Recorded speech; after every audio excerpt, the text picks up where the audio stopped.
John Hartman lobby Luke Fikri bela timnas Indonesia. Pelatih Bulgaria sanjung investasi besar skuad Garuda. Celah Garuda Muda tampil di Asian Games 2026. Vietnam meremehkan pengganti Nova Arianto di timnas U17.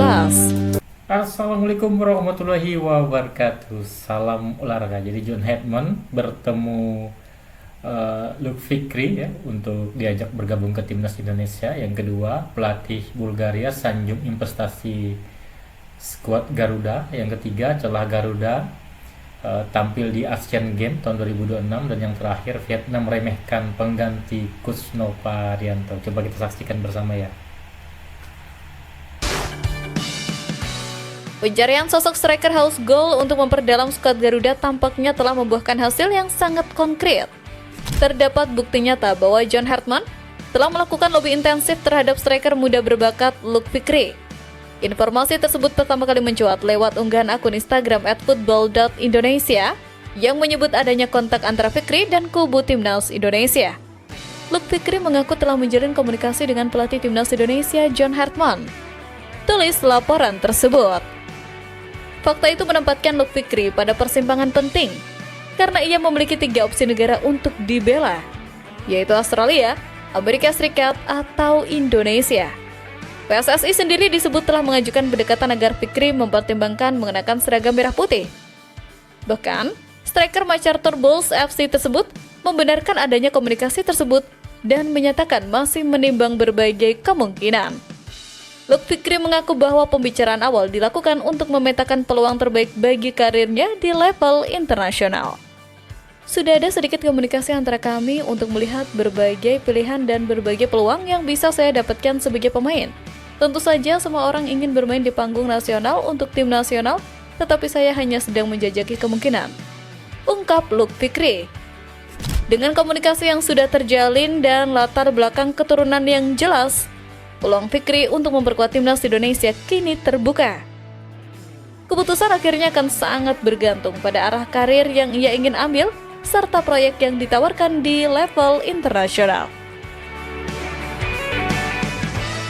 Keberhasilan timnas Indonesia dalam merangkul pemain diaspora dan meningkatkan kualitas liga mulai terdengar hingga ke Bulgaria. Pelatih Bulgaria, Alexander Dimitrov, bahkan tak ragu memuji semua pihak yang berkaitan. Seperti yang diketahui, Bulgaria menjadi salah satu kontestan yang akan berlaga di FIFA Series pada Maret mendatang. Bersama dengan timnas Indonesia, St. Nevin's and Kitts, dan Kepulauan Solomon, mereka akan memperebutkan trofi bergengsi di Stadion Utama Gelora Bung Karno. Pelatih Bulgaria Alexander Dimitrov sendiri tidak asing dengan Indonesia. Dirinya pernah berkarir di Persipura Jayapura pada 2003 sampai 2005.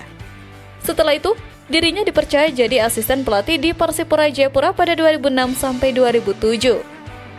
Bahkan, Dimitrov sempat diangkat jadi asisten pelatih timnas Indonesia pada 2007 pada era Ivan Kolev. Terkait sepak bola tanah air terkini, Dimitrov mengaku kaget melihat betapa seriusnya Indonesia dalam mempersiapkan diri demi mengejar tiket Piala Dunia. Ia menyebut bahwa langkah Indonesia dalam mengumpulkan pemain-pemain berkualitas dari seluruh dunia bukan sekedar proyek instan, melainkan sebuah investasi cerdas yang terencana dengan baik. Secara khusus, ia juga menyinggung peran penting para ahli dan pemandu bakat yang membantu PSSI dalam menyisir talenta-talenta emas di benua biru. Di Indonesia, sepak bola adalah agama. Ketika saya masih menjadi pemain sepak bola, ada 5.000 orang di sesi latihan kami. Mereka banyak berinvestasi dalam sepak bola. Tujuan mereka adalah lolos ke Piala Dunia 2030. Mereka juga ingin menyelenggarakan Piala Dunia pada tahun 2034 atau 2038. Ujar Dimitrov dilansir dari Top Sport. Sanjungan tersebut menjadi bukti bahwa Indonesia kini tidak lagi dipandang sebagai tim lemah atau tim hiburan di kancah internasional. Dunia luar mulai melihat bahwa negara dukungan finansial yang kuat, manajemen yang profesional, dan pelatih kelas dunia seperti John Hartman.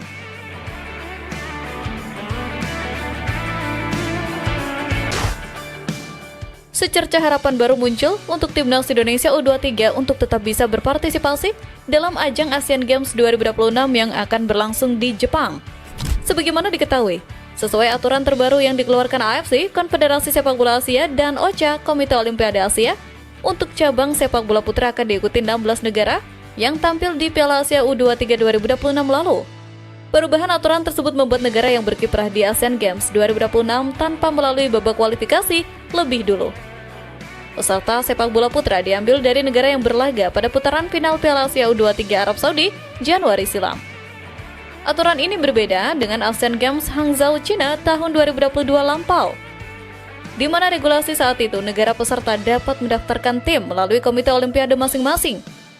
Namun, jika PSSI serius melakukan lobby ke AFC dan OCA, maka pintu yang tertutup itu masih bisa dibuka kembali. PSSI dan KOI harus punya alasan kuat terkait status event yang khusus diperuntukkan negara-negara di benua Asia itu. Timnas Indonesia U23 bisa masuk dengan menggeser Timnas Australia U23 yang tampil di Piala Asia U23 lalu. Alasan masuk akal dan faktual yang bisa jadi senjata PSSI dan KOI karena Australia bukan negara di Asia. Meskipun Federasi Sepak Bola Negara Kanguru (FA) telah bergabung dengan AFC sejak 2006 lalu.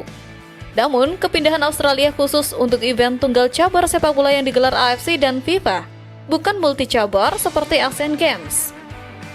Jika Timnas Australia U23 bisa tampil di Asian Games Aichi Nagoya, seharusnya mereka juga bisa mengirimkan timnas sepak bolanya di ajang multi cabar level Asia Tenggara yakni SEA Games. Karena FA juga tercatat sebagai anggota Subkonfederasi Sepak Bola ASEAN sejak 2013 lalu. Transisi kepemimpinan di Timnas Indonesia U17 dari Nova Arianto ke tangan legenda hidup Kurniawan Dwi Yulianto ternyata mendapat sorotan tajam dari rival. Media di negara tetangga seperti Vietnam secara terang-terangan mulai meremehkan dan meragukan kemampuan Kurniawan Dwi Yulianto. Di bawah asuhan Nova Arianto, Timnas Indonesia U17 memang sempat mengguncang Asia beberapa waktu lalu. Bahkan, Timnas Indonesia U17 kala itu bisa tampil di Piala Dunia U17 2025 berkat penampilan gemilang di Piala Asia U17 2025. Kemudian PSSI memutuskan bahwa Nova Arianto tak lagi memegang Timnas Indonesia U17 karena dipromosikan menjadi pelatih Timnas U20 sekaligus asisten pelatih John Hartman. Oleh karena itu, posisi pelatih Timnas Indonesia U17 kini dipegang Kurniawan Dwi Yulianto. Namun, media Vietnam Saha.vn justru merespon negatif pergantian pelatih Timnas Indonesia U17 ini. Respon negatif muncul tak lama setelah hasil buruk Timnas Indonesia U17 dalam 2 laga uji coba melawan Cina beberapa waktu lalu. Di tengah performa pemain Timnas Indonesia U17 yang masih belum stabil, ternyata malah terjadi perubahan pelatih ketika waktunya sudah mepet Piala Asia U17 2026.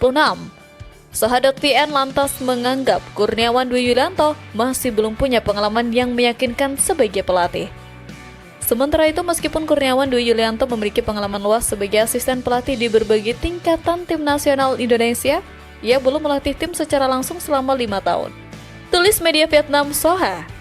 Kurniawan Dwi Yulianto memang lebih banyak berperan sebagai asisten pelatih di Timnas Indonesia dan klub. Bahkan, Kurniawan juga punya pengalaman sebagai asisten pelatih Como U19 dari 2021 hingga 2024. Namun, Kurniawan baru sekali menjadi pelatih kepala di Sabah FA pada 2019 hingga 2021. Kurangnya pengalaman Kurniawan ini membuat media Vietnam khawatir, terutama melihat kondisi Timnas Indonesia U17 yang belum tampil maksimal dan berada di grup B bersama Jepang, Qatar, dan Cina dalam Piala Asia U17 2026. Oke, itu saja untuk video saya saat ini. Nantikan video saya selanjutnya. Sampai jumpa.